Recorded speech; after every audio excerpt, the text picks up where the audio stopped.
99 TV ప్రేక్షకులు కూడా నమస్తే సార్. నేనేమంటున్నానంటే ఇప్పుడు ఎవరైనా కూడా పొత్తు ధర్మం పాటించాలి. ఇప్పుడు కేసీఆర్ నాని గారి ఇన్సిడెంట్ మీరు చెప్పారు కాబట్టి I will give you an example, classic example. Chandrababu గారు ప్రాబ్లం ఏంటంటే గతంలో ఇదే మనం సురేంద్ర నాయుడు గారు ఉన్నారు, మెరుపుల మహేష్ గారు ఉన్నారు, అందరికీ తెలుసు. తిరుపతిలో ఇదే ఇష్యూ జరిగింది. 99లో సిట్టింగ్ ఎమ్మెల్యే చదలవాడ కృష్ణమూర్తి గారు తిరుపతి. 2004లో ఎవరికి టికెట్ వచ్చింది తెలుసా మీకు? తిరుపతి ఎమ్మెల్యే వాళ్ళ బామర్దికి వచ్చింది, ఎన్వి ప్రసాద్ గారికి. ఆయన ఫస్ట్ టుడా చైర్మన్ చేసి, నేను ఆ రోజే వేరే వాళ్ళతో అన్నాను, ఎన్వి ప్రసాద్ టుడా చైర్మన్ వేసి ఈయనే క్యాండిడేట్ నెక్స్ట్ అని చెప్పాను. 2004 వాళ్ళు ఆ దెబ్బతో ఏమైందంటే కుటుంబం మొత్తం విడిపోయింది. వాళ్ళు 15-20 ఏళ్ళు కలిసి లేరు ఆ కుటుంబం. చెప్పేది ప్రాబ్లం ఏంది అంటే, ఇప్పుడు ఆయన ఏదో చదలవాడ కృష్ణమూర్తి గారు అప్పుడే కాంగ్రెస్ నుంచి టీడీపీకి వచ్చారు. మన టీడీపీ నుంచి నెక్స్ట్ 2019లో సిట్టింగ్ ఎమ్మెల్యే, 2004లో ఎవరికైనా ఇవ్వచ్చు. మళ్ళీ వాళ్ళ ఇంట్లో బామర్దికి ఇచ్చేసి వాళ్ళ కుటుంబంలో రాజినట్టు అనిపించింది నాకు. సేమ్ థింగ్ ఈరోజు గుర్తొస్తాను, కేసీఆర్ నాని గారు, కేసీఆర్ చిన్ని గారు. It happened. సురేంద్ర నాయుడు గారు కూడా ఉన్నారు కదా, ఆయన అడగండి కావాలండి. It happened in Tirupati. I'm giving with instances. ఏదో వ్యక్తిగతంగా టీడీ పని చేస్తాం నిర్దేశం చెప్పట్లే కానీ దిస్ ఇస్ ద చరిత్ర పునరావృతం అవుతున్నట్టు అనిపించింది నాకు. వాళ్ళిద్దరు ఆ కుటుంబం విడిపోయింది. చంద్రబాబు కృష్ణమూర్తి గారు, ఎన్వి ప్రసాద్ గారు మళ్ళీ ఒక 10-15 సంవత్సరాలు కలవాలి. మళ్ళీ తర్వాత ఏదో లేటెస్ట్ ఈ మధ్య కలిశారు. సో ఇలాంటి ఇబ్బందులు, ఇప్పుడు కేసీఆర్ నాని గారు 2 సార్లు ఎంపీగా గెలిచారు. సరే కష్టకాలంలో గెలిచాడు ఆయన, మంచి టఫ్ టైంలో. వైసీపీకి 22 ఎంపీ సీట్లు ఉన్నప్పుడు ఆయన వచ్చిన 3 ఎంపీ సీట్లలో ఆయన ఒకడు. సో అలాంటి పరిస్థితుల్లో అలాంటి వాళ్ళు రిటైన్ చేసుకోవడము, మళ్ళీ వాళ్ళ కుటుంబంలోనే ఇబ్బందులు పెట్టడం. అండ్ ఇంకోటి, నాని గారికి యాక్సెప్టెన్స్ ఉందండి పబ్లిక్ లో, ఎందుకంటే హీఈస్ మోస్ట్ అప్రోచబుల్. ఆయన పార్టీలకు అతీతంగా జనాల్ని కేవలం వాళ్ళ కార్యకర్తలే కాదు, ఎవరైనా వెళ్ళి ఎంపీ గారిని కలిసే ఒక చక్కటి వెసులుబాటు ఉంది ఆయనతోటి. అటువంటి క్యాండిడేట్ని లూజ్ చేసుకుంటోంది టీడీపీ అంటే దీని వెనకాల ఏదో ఉంది అనే అనుమానం అయితే వస్తుంది. అది సో ఆ ఇన్స్టెన్సెస్ నేను చెప్తాను. ఒకటి అంటే జస్ట్ నేను కొరిలేషన్ చెప్తున్నాను. 99లో చదలవాడ కృష్ణమూర్తి గారు తిరుపతి టికెట్ గురించి దీనికి కొరిలేషన్. ఇంకా తిరుపతిరావు గారు ఆల్మోస్ట్ చెప్పారు. సో పొత్తు ధర్మం పాటించాలండి ఎవరైనా. ఉదాహరణకి I give example of 2019 Uttar Pradesh election. Uttar Pradesh లో ఇద్దరు బాయ్ భతీజా కలిశారని టైప్ లో అఖిలేష్ యాదవ్, మాయావతి కలిశారు. చాలా పవర్ఫుల్ కాంబినేషన్ అది. పెద్ద పార్టీలు 2 కలిసి ఫైనల్ గా ఏమైంది తెలుసా మీకు?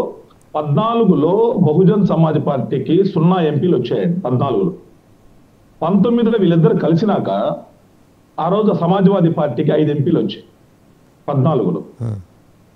19కి వచ్చేటప్పటికి బహుజన్ సమాజ్ పార్టీ వీళ్ళిద్దరు కలిసి నిలబడి బీజేపీ పడిపోయింది, యూపీలో లేనే లేదు అనే స్థితిలో తీసుకుని వచ్చి పెట్టి ఫైనల్ గా ఏమైనా తెలుసా?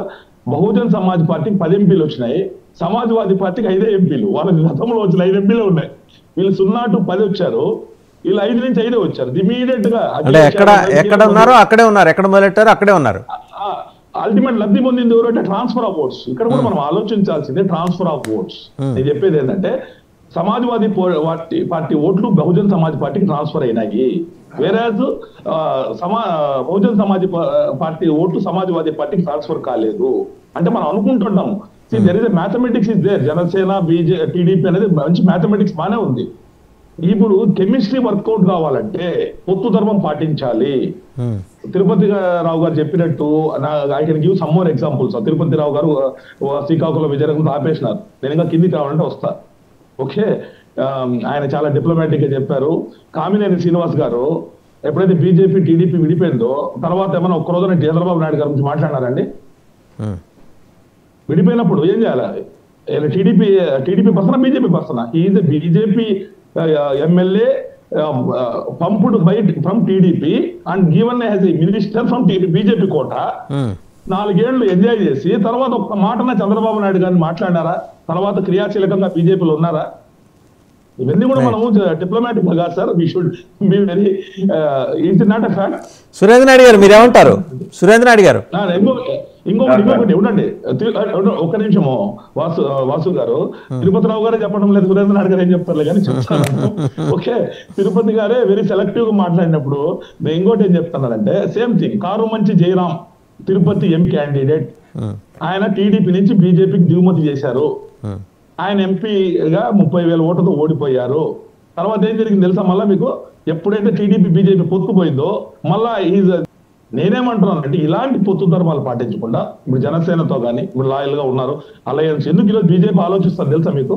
10 ఏళ్ల తర్వాత బీజేపీ చాలా 6 ఏళ్ళు అంటే పొత్తు విడిపోయి 66 ఏళ్ళు అవుతుంది ఇంచుమించు. ఎందుకు ఆలోచిస్తుందంటే ఈ యొక్క దెబ్బలు తిని బీజేపీకి చంద్రబాబు నాయుడు గారు ఏం చేస్తారు? కడప అల్లపురెడ్డి అన్నారెడ్డికి బీజేపీ టికెట్ ఇస్తారు. అక్కడ వచ్చేసి దుర్గా డాక్టర్ వర్క్స్ దుర్గా ప్రసాద్ గారు నిలబడతారు. ఆయన 30,000 ఓట్లు వస్తాయి రెబల్లో. ఏం ఆపలేరా? అంటే బీజేపీ స్ట్రైక్ రేట్ ఎంతో తెలుసా మీకు? 20 ఎమ్మెల్యేలు ఇచ్చారు. తిరుపతి రావు గారు చెప్తున్నారు 15 కాదు 20 ఎమ్మెల్యేలు ఇచ్చారు ఆ రోజు. Only 4 గెలిచినారు BJP. 15 చోట్ల టీడీపీ రెబల్స్ ఉన్నారు. ఎస్, దట్స్ వాట్ ఇందాక నుంచి నేను అంటున్నది ఏంటంటే ఇటువంటిది ఏమన్నా రిపీట్ అయ్యే సూచన మీకు కనిపిస్తుందా? తెలుగుదేశం రెబల్స్ ఏమన్నా జనసేనకి ముక్కుతూ ములుగుతూ ఎంత ఒక 20-25 అండి మీకు వచ్చేది మహేష్ గారు? 25 అనుకుందానండి కాసేపు మహేష్ గారిని మళ్ళీ ఇబ్బంది పెట్టండి. వాసు గారు అది ఒక సెకండ్ చెప్పండి 20 చెక్ చేయండి. 20 4 ఎంపీ సీట్లు 20 చెక్ చేసుకోండి.